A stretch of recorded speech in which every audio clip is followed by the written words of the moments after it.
in the comments and maybe say where you're joining us from.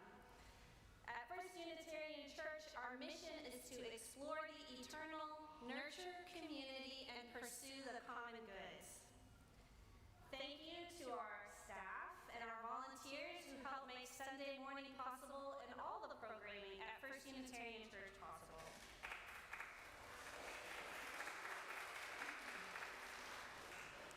Please take a moment to silence your cell phone or any other device that might distract you during the next hour.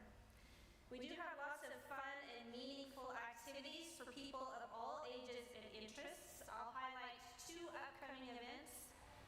One is the 10 o'clock adult RE class that's happening right now. It's a series called Parents as Spiritual Guides. It meets at 10 a.m. in the meeting room behind the sanctuary. The other is something called the Under 40 Over Easy Lunch Group. They meet monthly after church for lunch together. This vibrant group boasted 16 participants at its last get-together. And if you are a young adult under 40, you are also invited to attend. This week, they are taking a break from lunch and hosting a food drive. So look for their containers in Daniel Hall. And you can contact Serenity and Grant Guthrie for more information on that. And now I'll invite Maureen Harvey up to the lectern for a special announcement.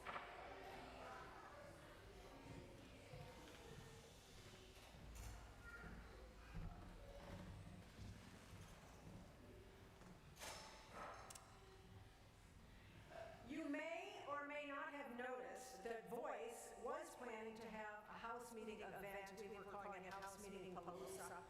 And next Saturday, we were going to have a potluck, but as it turns out, there's a potluck Sunday after church. So we decided to have our house meeting after the potluck Sunday. And so we're hoping to get as many people to stay for our house meetings as we can. We have a goal of talking to 120 people in our church, so if you can't make it next Sunday, we will be hounding you to come to another one.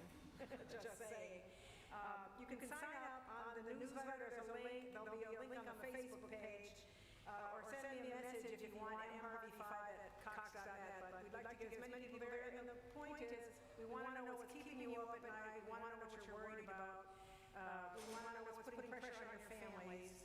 And these issues will be what make up our agenda, Voice's agenda for next year, the things that we'll be working on. So it's really important that we talk to as many people as we can. So think about coming. Thank you.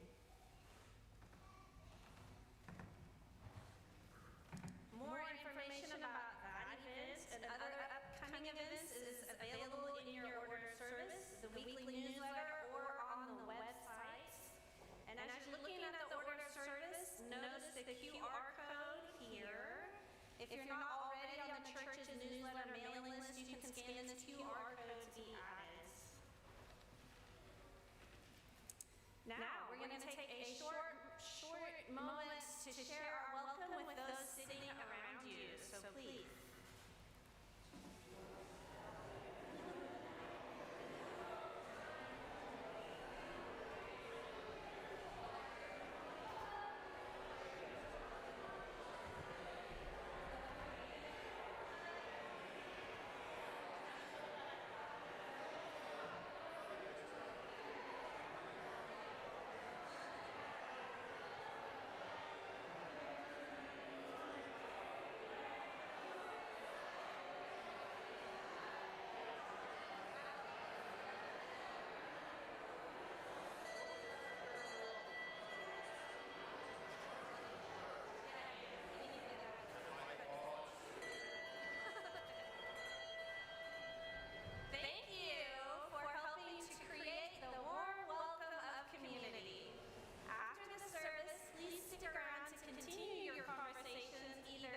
Down this way in Daniel Hall or across the street at the trunk or treat event.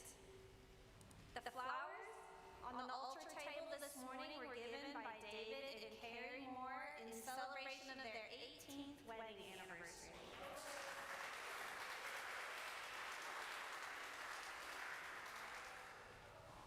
Now we will light our chalice. I invite the people watching on YouTube to find a candle or a chalice and join us. I'll invite our chalice lighter, Maureen Harvey, up, who is celebrating her birthday on Halloween.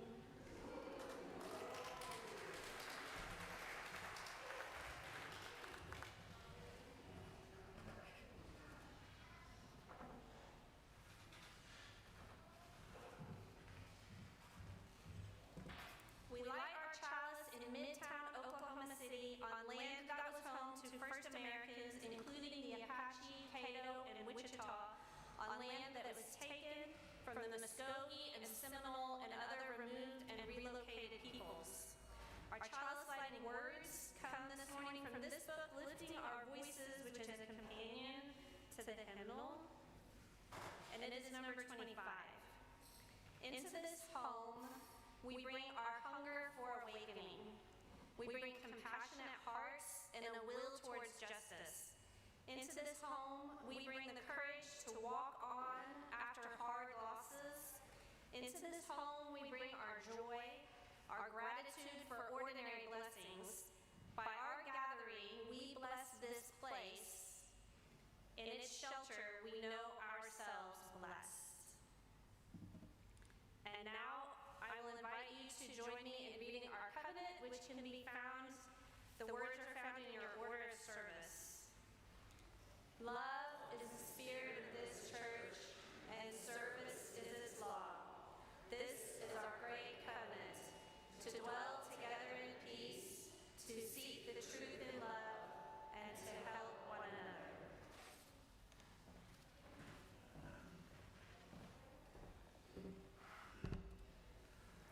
Good morning, and welcome to First Unitarian Church. I'm Reverend Kent. I use he, him pronouns. I'm dressed this morning in a black clergy robe and a stole that is purple and blue and green, different patchwork silk. Some of us this morning are bringing our best selves to this space, and some of us are bringing our struggling selves, including pieces we might be ashamed of. But all of us are welcome here. All of us are loved. Some of us already have open hearts.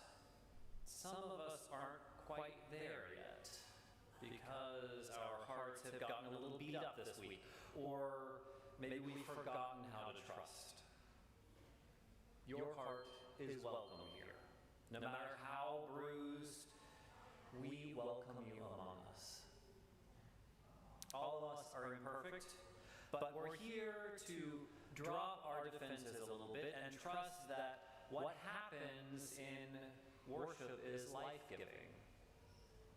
Together we affirm that this day and our being together can make us each braver and more compassionate and wiser than we were when we woke up this morning. So thank you for being here to be a part of this community. Welcome to our time to be together in worship. Before we dive into our opening hymn, Jacob, can you turn down our volume a little bit? Our AV booth is staffed by a wonderful volunteer this morning. Thank you, Jacob. Our opening hymn this morning is number 121, We'll Build a Land. I invite you to rise in body or in spirit to join in singing.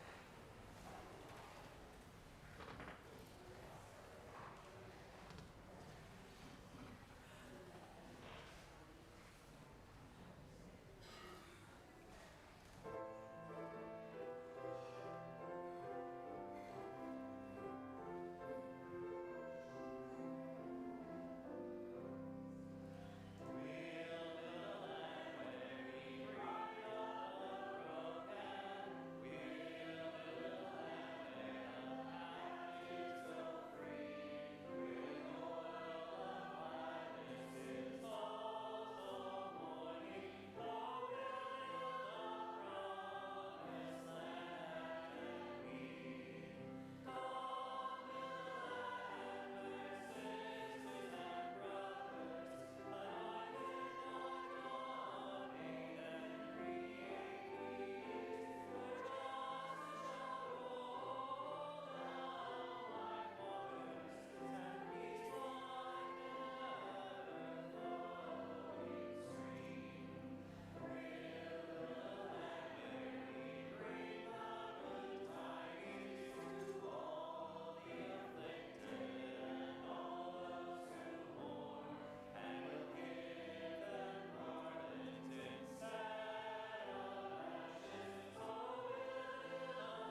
Would you join me now for a short time of prayer or meditation? Settle in a little bit. You might soften your gaze. Spirit of life around us and within us. We pause in the stillness to rest for a moment, to quiet ourselves so that we can feel what stirs within. We give thanks this morning for the healing and insight of medicine. Our friend Reverend Diana Davies completed chemo and is preparing for surgery and radiation. The hardest part is behind her, so things are looking good. We're grateful for the healing and care of our family members, our friends, our neighbors. We also hold in our hearts our neighbors who are struggling financially. We know that Oklahomans are generous people. We also know that generosity comes to fill a big need across this state. May we never be comfortable about our neighbors facing hunger or homelessness. It's not necessary and it's not okay. There is room in our hearts for compassion to hold all of that.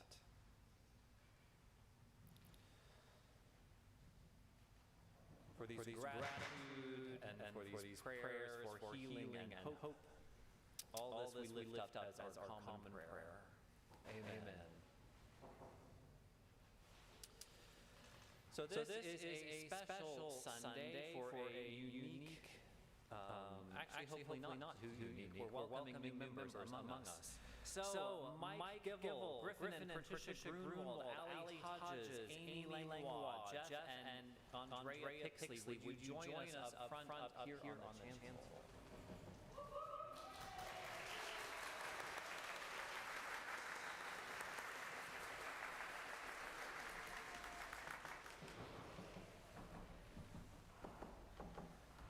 So you have all chosen to become members of First Unitarian Church. We are glad that this feels like a place that you can call your spiritual home. And we look forward to learning with you and to accompanying you on life celebrations and its sometimes challenging moments. You've all been here for a little while and made some connections. Those connections will multiply and deepen over the years. But so that we can all get to know you a little bit this morning, Terry from the chair of our membership committee is going to introduce each of you. Okay. I'll start over here with Amy at the far end with the Brady's. Amy Langlois came to 1UC looking for a community that would be fully embracing of her as a queer, neurodivergent person. She participates in the choir and loves all sorts of creativity. She is also helping with 1UC's marketing team to navigate social media. Amy lives alone, but has family in Edmond. She has worked in marketing for 5 years and has just begun a new job as a marketing strategist at a local startup marketing agency. It's a good outlet for her creative drive.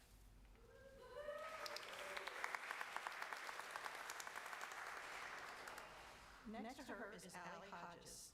Ali is chipping away at a bachelor's degree while working full-time. She brings a sense of humor and joy to all that she does. Ali was looking for a church that embraced her fully and a place where she could find some hope after the 2024 elections. Now she is involved in First Unitarian's Immigration Justice Team and is helping with our youth program. She also hopes to be involved in worship in the future. She lives with her 2 roommates and their dog, Boone. Her other dog, Lola, is still staying with Allie's parents. She also brought with her a large contingency of friends. If you came with Allie today to support, just raise your hand. There are so many of you.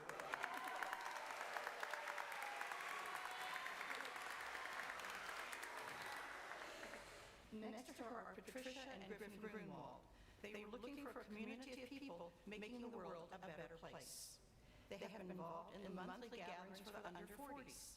Patricia sings in the choir. Griffin also brings musical talent, especially as a player of the bagpipes. Yeah. They have been married for 6 years. They have 3 cats and a dog. Patricia works as a registered nurse in hospice. Griffin is a youth care coordinator at Sisu Youth Services.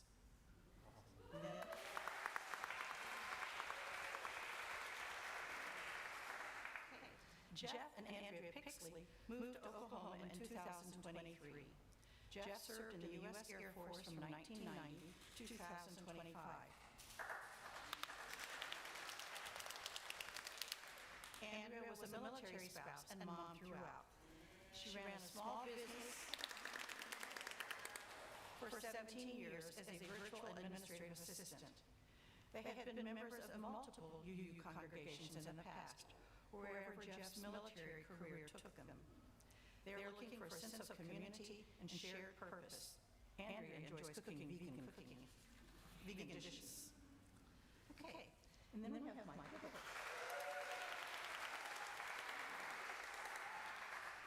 Mike is a longtime UU and is coming to our church in search of diverse, welcoming, intellectually engaged community with a variety of activities. He hopes to bring his community organizing and art to First Unitarian and is already sharing them with the Immigration Justice team. Mike has a son named Noah and a 16-pound reverse tuxedo cat named Cricket. He works at OU as a professor in the political science department. His current research includes comparative politics, world happiness policies, racial justice, and the global far-right democracy. Welcome.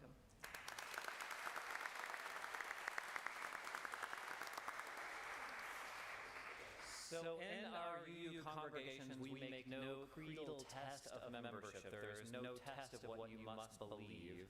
But we do ask that you participate with an open heart and an open mind. We ask that you share your resources of time and money as you're able. And we ask that when things are less than perfect, you work with us before walking away. Is that covenant that you can agree with as we build the beloved community here together? Then let me, on behalf of First Unitarian Church, say welcome, welcome, welcome. After the service in my office, you all can sign our membership book to commemorate this day, and also we will have cupcakes and vegan cake provided by Andrea in our social hall to celebrate. So welcome to this great group of people.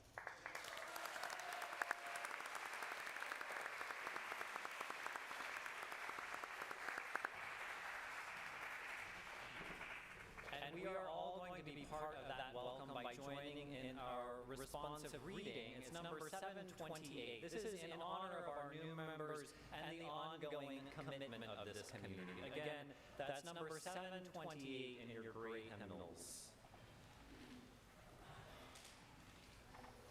I'll read the words in regular typed print, and I invite you to read the words in italics. Blessed are those who yearn for deepening more than escape, who are not afraid to grow in spirit.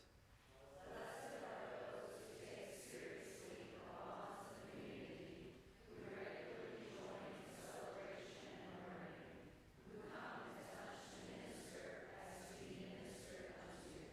Blessed are those who bring their children, who invite their friends to come along to join in fellowship, service, learning, and growth.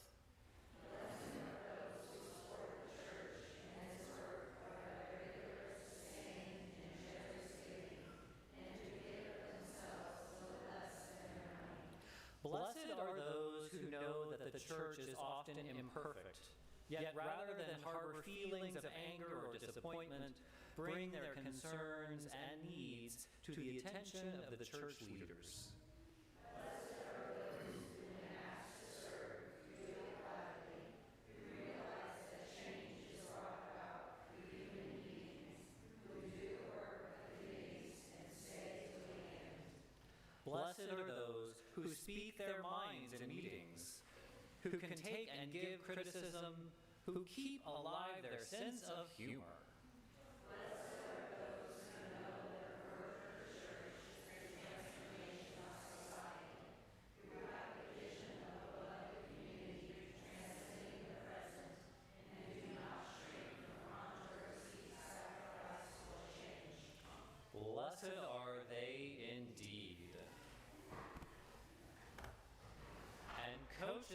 here to tell us what's up next for our youth and children.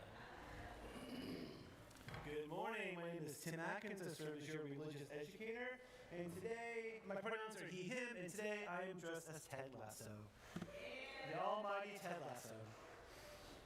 So, we have our trunk or treat after the service today. So after the service, when it wraps up around 12:15-ish, we are set up over in the parking lot across the street. And our children and youth will be helping us set up actually during our club time. We have 2 clubs meeting today during our 11 a.m. service. For our younger kids, we have some pumpkin carving art in the kitchen with Miss Elizabeth. And the older kids will come with me to help set up for trunk or treat. So let's please join in singing our children and youth off to our religious exploration clubs by singing Go Now in Peace. The words are in your order of service.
They just kept going and going. So many kids.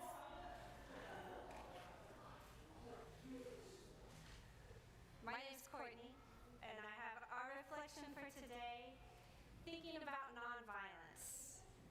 I've never practiced nonviolence. I mean, not really. That isn't to say I'm a violent person. I definitely am not. On the contrary, I have kind of an aversion to violence. I'm the person who has to kind of hide her face when the movie has a violent scene or a murder, although I do enjoy a good true crime podcast. Nonviolence isn't simply the state of being nonviolent, but rather it's a chosen, deliberate response to violence. Nonviolence is a path you choose when you're in a situation that might otherwise be violent. Honestly, I really haven't had much opportunity to choose nonviolence. In my family, at my job, at school, I was just not exposed to much violence.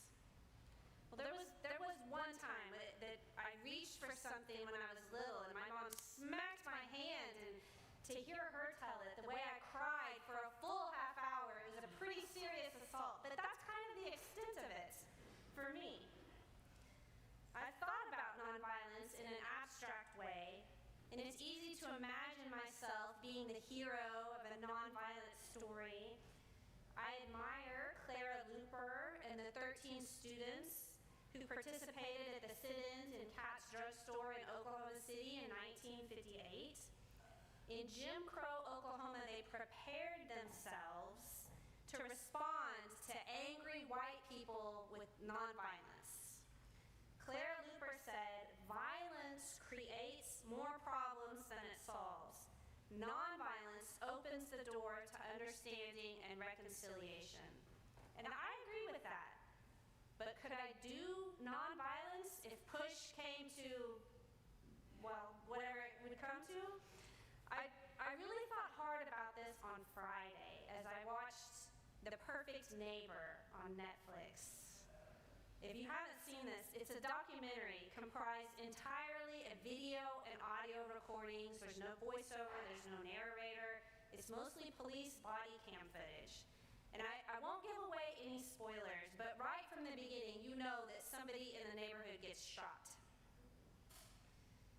As the story unfolds over a 90-minute documentary, I got emotionally pulled into the events. put myself in that neighborhood. I identified with the mothers in the story. Someone was shot. I cried. Twice I cried. And then I was so mad. I could feel that anger rising up in me physically. I could feel it. I was so angry. And I would be lying if I said there wasn't a part of me rooting for a violent response to the shooting and its aftermath. And that's the opportunity for nonviolence. But how? It doesn't start in that moment. You have to prepare for it ahead of time with compassion. Not the kind of compassion that's easy, that you can give to the people that you already love, but compassion for the people that you don't. To choose nonviolence when your body is telling you otherwise is not something that can just happen in the heat of the moment. Just as the sit-in students trained in advance for the sit-ins, we must prepare spiritually in advance if we are to have any chance at being successful at real nonviolence. And a prayer for compassion, in my mind, is the only place to start.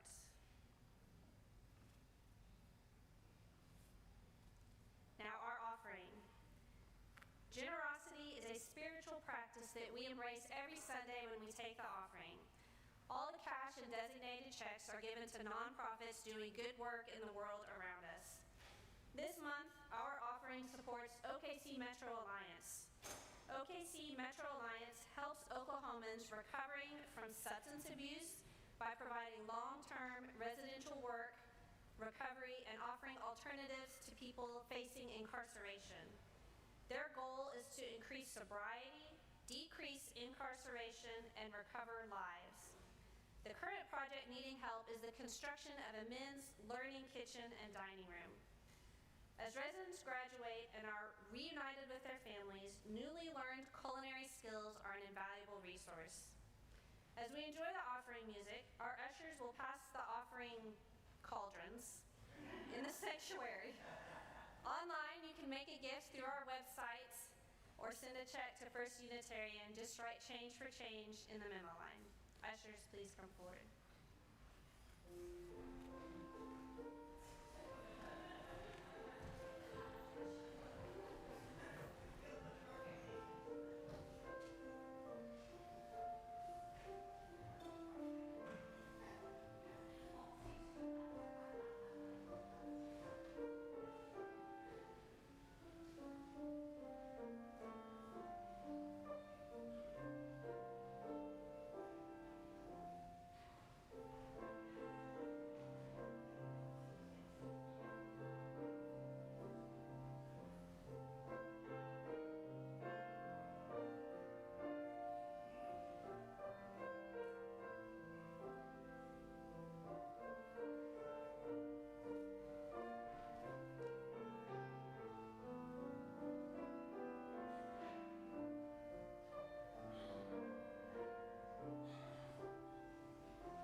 Has anyone seen my dad?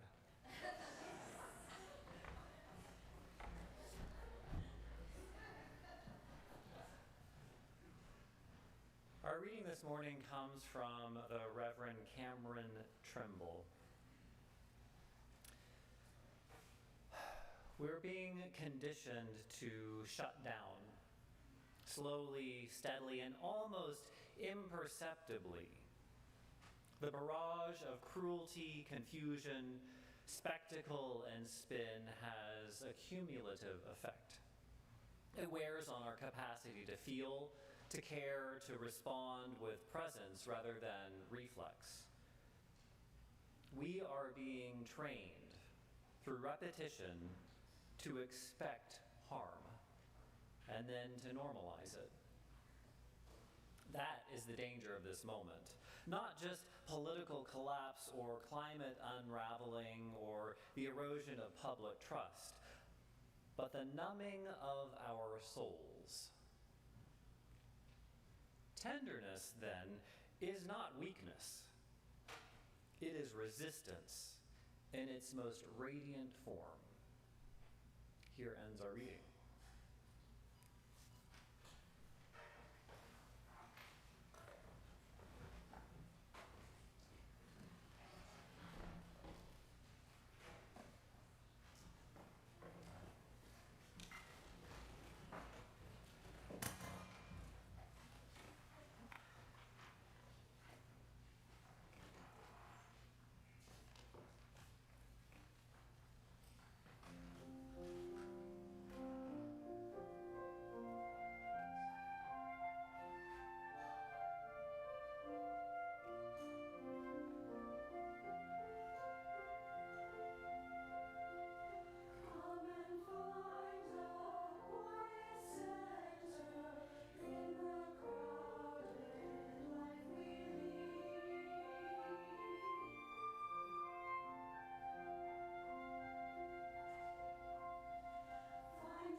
would you join me for just a short moment of silent meditation or prayer? You might use this time to, with each exhale, let go of a little bit that is worrying you today.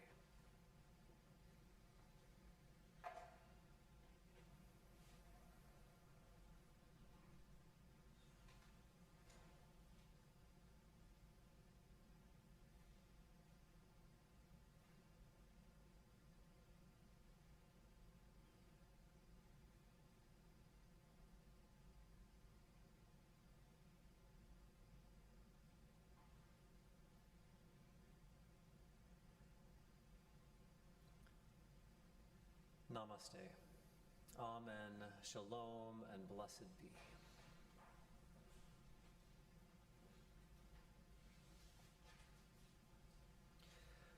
When I came across our reading for this morning, I found it to be such a pointed challenge and invitation for this moment.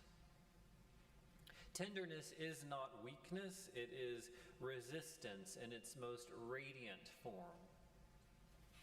Too often we think of gentleness or compassion as meek or passive. Today I hope we can remember that compassion is brave, it is powerful, it is revolutionary actually.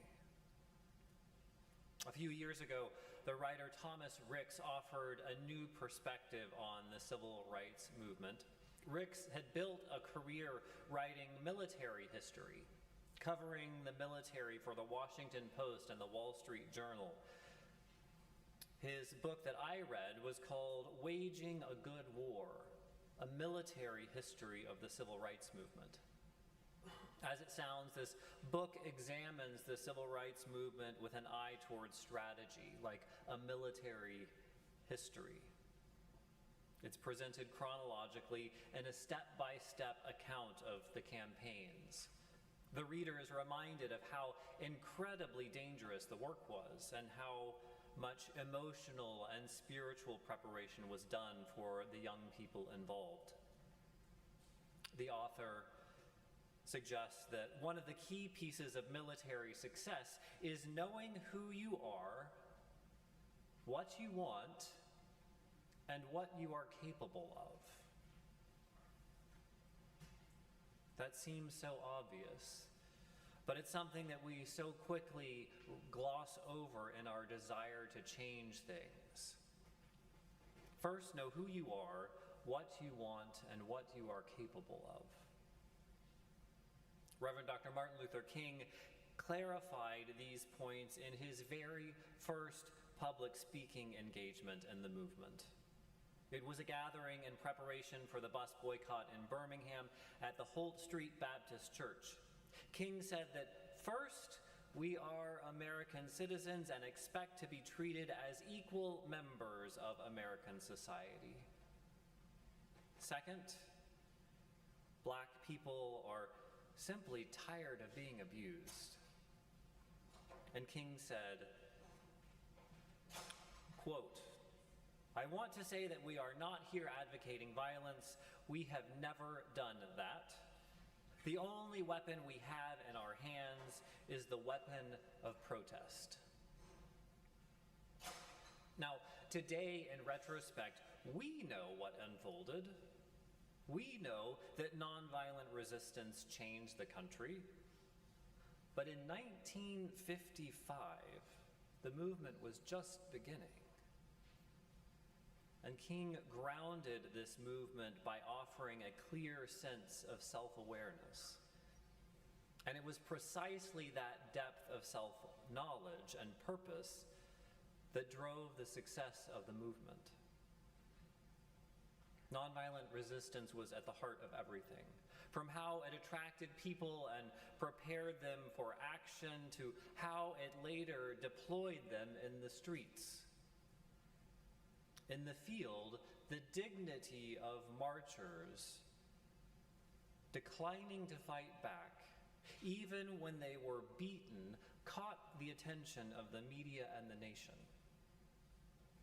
Bayard Rustin, one of the key strategists, said that, quote, "If there had been violence at all, white Southern officials were prepared to deal with that, but they could not deal with people who were not being violent. The essential action was to look at your attacker in the eye, to register with him as a fellow human being, and to see him the same way. The idea was to take the release of destructive energy and recycle it into positive action.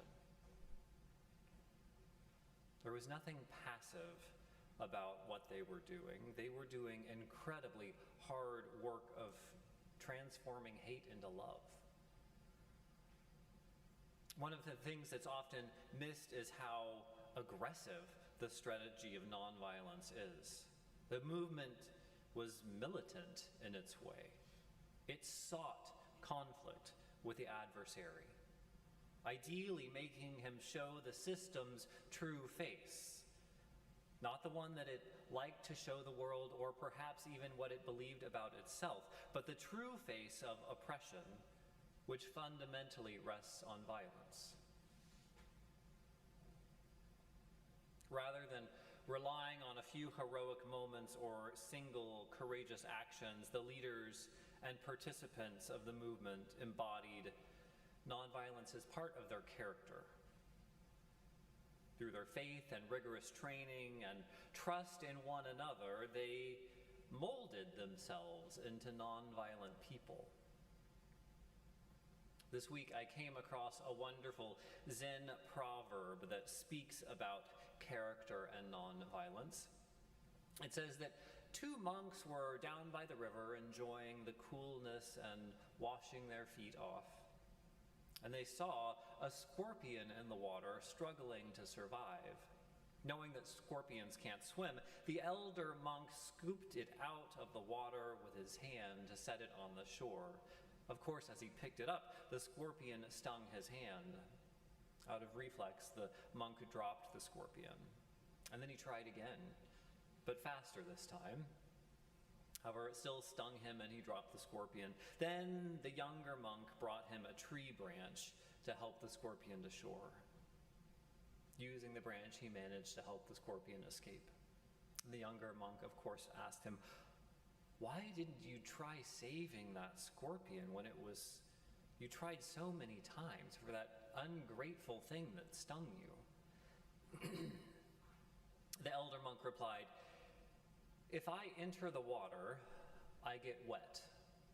The nature of water is wet. You see that tree over there? Anyone can sit under its shade. The tree will never ask if you are young or old, good or evil, human or animal. It will provide shade because this is its nature. Similarly, the nature of the scorpion is to sting, so there is nothing to take offense at. Our true nature is to be compassionate towards all living beings, just like the tree serves all living beings without discrimination. When we align with our true nature, we will free our minds of suffering and discrimination." I love how this story talks about character and true nature. We are called by our faith and by our humanity in these days of greed and division to stay tender. We're called to hold on to our best selves even when we feel stung. Admittedly, we are not monks. I am not sure how I would respond to a scorpion, probably not with my bare hand, removing it from the water. The real question is, what kind of character or nature will we build in all of our little choices along the way? One of the benchmark books about compassion in recent years was Karen Armstrong's book, 12 Steps to a Compassionate Life. Karen Armstrong is mostly a religion writer. You may know her from a biography about God that was super famous a long time ago. But she argues that compassion is a core thread throughout religious traditions. There are, of course, detractors and tangents, but their core, religious traditions point humanity toward compassion. She suggests that common thread appears because we humans are addicted to violence. Her title, 12 Steps to a Compassionate Life, of course, references addiction and the journey of freeing ourselves from a habit that part of us insanely is drawn to do over and over. I don't know that I agree with her assumption that human nature is competition and violence. She suggests that it's part of natural selection and tribalism. I'm not so sure about that. But I have to admit, she is accurate about the addictive nature of anger. We do achieve a bit of stimulation, a buzz, a dopamine hit when we engage with that emotion of anger. Karen Armstrong writes, when we utter these incompassionate, dismissive, or unkind or unjust remarks about one another, we often get a kind of buzz, rather like the first drink of the evening, a sort of glow. Repeated actions or words of anger create a pattern. Pushing that dopamine button every time we choose hate, even if we don't say it or act it out, creates a cycle of seeking more of it. It's no secret that some politicians and most media sustain themselves by feeding our habit of outrage. Karen Armstrong suggests that resisting that temptation is akin to getting sober. It takes tremendous discipline and a community of fellows who are committed to the same goal. Perhaps that is part of what we are here about at church, helping one another to compassion. I want to circle back to nonviolent character for a moment in the civil rights movement. The strategy dealt very carefully and aggressively with building the character of nonviolence for participants. In that book, Waging the Good War, Ricks details the preparation and shows how closely protesters learn to embrace their sense of purpose. The training for those lunch counter sit-ins was not theoretical or book training. It was very hands-on. Workshop participants learned how to take both physical and verbal blows. They had coffee poured on them. They learned to be spat at and still respond with dignity. The goal of the role-playing was to teach participants to recognize their fight or flight response and how to control it. We tend to focus on how the civil rights movement changed the country, but it also deeply changed the people involved. Diana Nash was one of the young leaders and strategists who played a huge role in the movement and is way under-recognized. She said, quote, "One of the things that I learned over the years is that you really can't change anyone but yourself. And what we did in the South was change ourselves from people who could be segregated into people who could no longer be segregated. The attitude became, well, kill us if that's what you're going to do, but you cannot segregate us any longer. And once you change yourself, the world has to fit up against you in a new way." A very wise woman.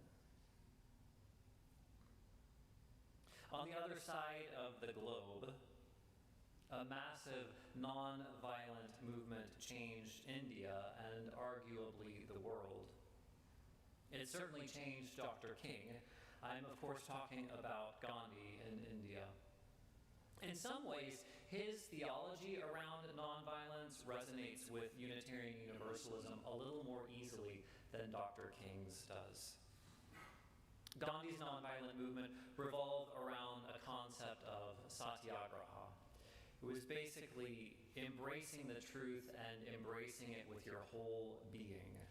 That truth wasn't just what's right or what's wrong, it was a much more fundamental, universal notion of truth. Satyagraha wasn't some dogged fundamentalism, though. It was found through a process of discernment, a whole lot of self-reflection, and a sort of humility in finding the truth. It's a whole lot of detail that I wanted to bring up because Gandhi also offers a framework for understanding our adversary that relates to this truth. Our adversary, he taught, is not a monster or someone who is inherently mean-spirited or unworthy of compassion. Our adversary is a victim of untruth. We ourselves have also occasionally been victims of untruth. Our goal is, through our actions, to make the truth more apparent in the world. In India, that meant uncovering the truth of colonialism. In the civil rights movement, that meant uncovering the police brutality that made segregation possible. So sometimes my sermons end more with questions than they do with answers. As we sit in deep concern for our neighbors this year, this week, as we wonder about the future of democracy and the sustainability of our planet, there are some questions to clarify. Who are we? What do we want? What are we capable of? And what untruths are our adversaries the victims of? Sadly, the untruths that haunt us today are much the same as the ones that imprisoned previous generations. Our work of truth is weeding out the pernicious lie that some people are inherently better than others, that some are more worthy than others, and that some people are expendable. Who are we? Well, I would say we are Unitarian Universalists. We are people of a deep and rigorous faith that has evolved from our Christian and Jewish roots and continues to transform in individual hearts. The center of that faith has always been and still is love. What we want fairness. And I know this isn't as exciting as a lot of people want, but we want an opportunity for all souls to thrive. Enough food, education, healthcare, housing, clean water, and clean air. Just enough. We want an opportunity for all souls to thrive, regardless of what their body looks like or where they come from. We want to remember, and for our neighbors to remember, that there is way, way, way more than enough if we share. And what are we capable of? I honestly believe that we have no idea what we are capable of because we have not been tested this way in a long, long time. Those are my answers, but the questions remain for you to answer. Who are we really? What do we want? What are we capable of? And what untruths are turning our neighbors into our adversaries? Amen.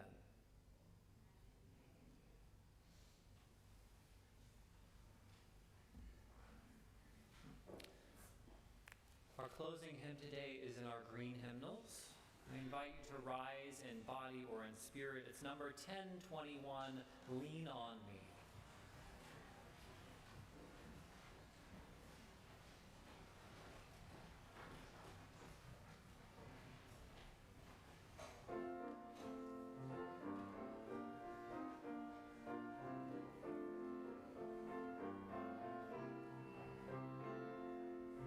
Sometimes in our lives, we all have pain, we all have sorrow, but if we are wise, we know that there's always tomorrow.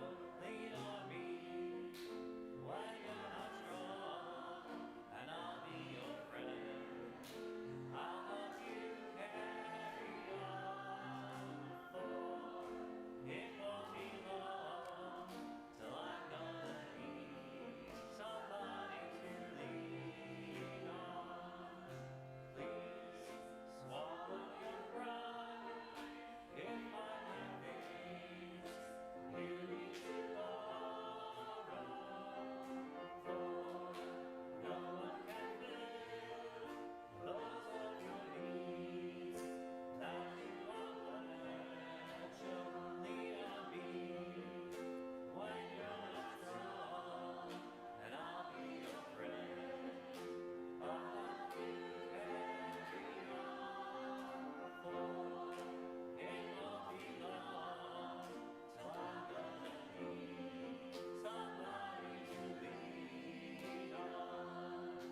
If there is a load you have to bear that you can't carry, I'm right up the road. I'll stay alone if you just call me. Lean on me when you're not strong. I'll be your friend. I'll help you carry on, for it won't be long till I'm gonna need somebody to lean on. Just call on me, brother, when you need a hand. We all need somebody to lean on. You just might have a problem that you understand. We all need somebody to lean on.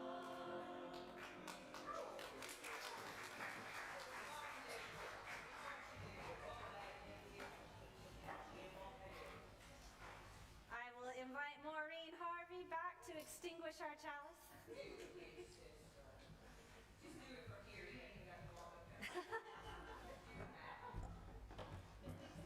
We extinguish this flame, but not its meaning and mission in our hearts. Our time together has come to an end. Go in peace, but be of service to one another. And may you move through the world in love for all of your days. Friends, truth manifests itself with its own force. Let us ride on the power of its revelation with a heart ready to receive, to forgive, and to learn. Friends, go in peace. Let the light within you be a blessing to the world.